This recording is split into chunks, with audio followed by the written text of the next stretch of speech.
In a past life regression session today with my client, she got to see her life as an African American slave. Not only that, but she got to hear how the same issues she experienced then are being played out in her life now and how she is still a slave. Before I lead my clients to connect with their higher self, we look at a past life and I ask their higher self to show them a past life that is relevant to the current life that they're now living in. Boy, did this client get to see one. In her past life, my client described her skin as being dark colored. She worked in the fields and lived in this really shack of a place with one wall that was missing, and described herself as completely emotionally shut down. She said she had to shut herself down emotionally. She couldn't sit there and think about her life and ponder about it because it wouldn't do any good. It wouldn't get her anywhere, and all it would do would be make her sad. She said, I don't have time to ponder my feelings. I have work to do.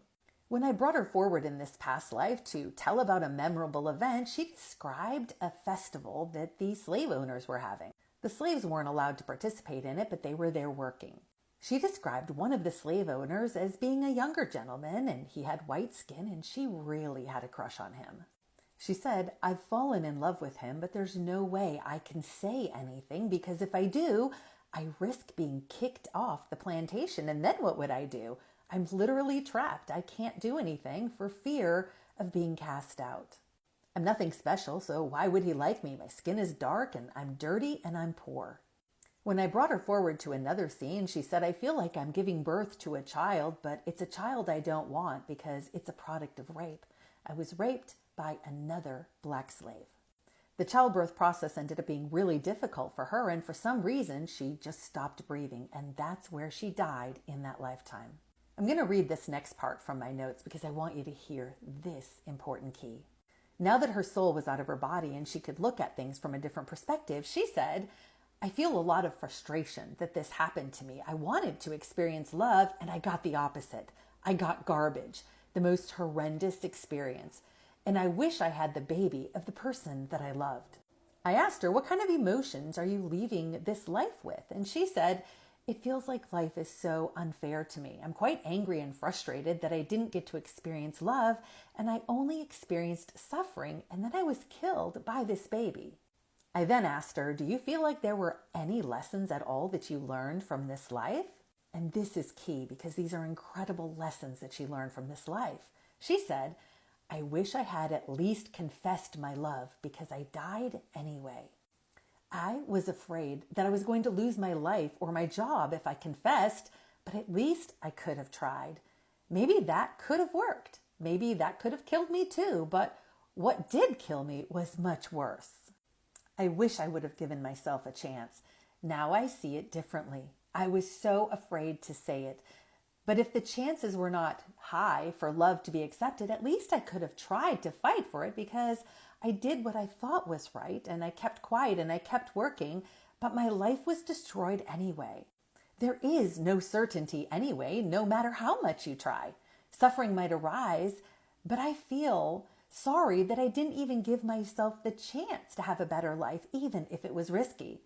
But what is the other option? To be a slave and be surrounded by other slaves that are not happy, and some of them are violent, and some of them will project their own emotions and violence onto you. So I became a victim and I stayed a slave. I didn't have very high chances to not be a slave and to have the love I wanted with the person I wanted, but I wish I would have tried. There is regret there. I guess even when there is a 0.1% chance and it's very low, it's still worth exploring, even if it's the only chance. Wow, those were some powerful lessons that she learned from that life. So after that, I brought forth her higher self. This is where my client channels the energy, the aspect of their higher self. And I asked her higher self, what was the reason of all the lifetimes that she's ever lived that you showed her this one? Her higher self said, for multiple reasons. First, it's a slave aspect. That's a slave mentality that is preventing her from flourishing in her business now. And I also know that she is not very transparent with her emotions, either because she does not think she has a chance, so she needed to see this other perspective. Confessing is risky, but not confessing is risky too. It's a fake safety, thinking you're hiding your feelings. Hiding your feelings does not keep you safe. It can make your life riskier and more meaningless. It lets you be a victim of circumstances and other people instead of you kind of leading the way. For her, it feels impossible to confess, and she will feel lost and weak because what if she confesses and if she's rejected and she has to go through that for nothing? So I said to her higher self, well, she's kind of repeating the same pattern in this lifetime then, isn't she? And her higher self said yes. Maybe she would have been rejected, or she could have received other help in that other life. Even if you're rejected romantically, you can still get some other help. That other person was not necessarily evil or bad. I don't think he would have punished her. Maybe others, but not him. But maybe he could have helped her somehow. Even if not in a romantic way, he could have maybe helped her or protected her. I said, so she's doing the same thing again in this life? And her higher self said, yes, more or less. I asked her higher self, so what does her soul want her to do now? And her higher self said, be more transparent about her feelings, even if it seems ridiculous. I said, because she's going to die anyway, right? And her higher self said, yes. Or at least you can maybe experience that. Even if you get a no, you can at least move on. If you don't say anything, you can't move on or experience the relationship. It's a lose-lose, just frustration and what ifs. If you come clean, you can at least move on to the next step, which might be you get rejected and then you release that emotion. But you're kind of keeping it and keeping yourself stuck. You don't move on from it, but you don't do anything about it either. But yes, showing emotions, it's quite tricky for her. I said, so this life is kind of like a redo for her, isn't it? Her higher self said yes. I think there were a couple of redos on this one, and they keep happening from time to time, and it's going to keep happening until she learns. It's not the first time this is happening that she's hiding her emotions, but she suffers because she cannot confess. And so this will keep happening until she learns. I then said, so she just needs to have the courage to do it afraid and not be attached to the outcome, whether it's a yes or no. Is that right? And her higher self said yes, because she won't be able to move on if she does not confess. She's thinking now, and for her it feels impossible. Even the thought of confessing how and when. I don't think she was expecting to receive this message from her higher self today. She would rather have the other person say something to her. I said, but that's not the way of courage, is it? Her higher self said, correct. You should not let the other person lead your life, not even this other guy. You don't know his reasons. He might not like you or whatever, but you should still not wait for other people in your healing. You don't need permission from them or any kind of assurance that they will reciprocate. That's the lesson. Doing it anyway, without the reassurance, because no matter what happens, it will be new information that will help you to move on to the next step and heal this. You need your healing, not other people. You might wait lifetimes for this.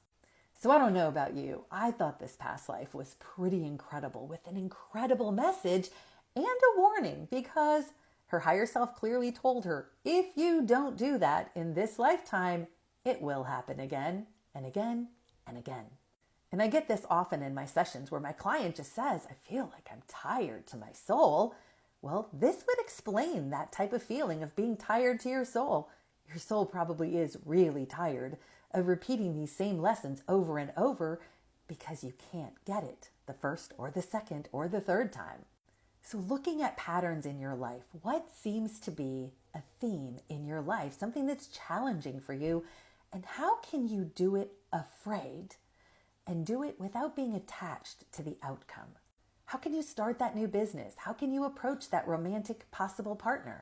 How can you ask for that promotion at work? How can you go for that new job? How can you apply for something that seems completely out of your league? A saying that I have is, if you don't ask, the answer is always no. But if you do, just like her higher self said, you might get a surprise in the answer that you receive, or you'll get the answer you expected, but at least you've released that energy and you can move on. So where are some answers that you can find courage and move forward in your life today and stop repeating these same patterns?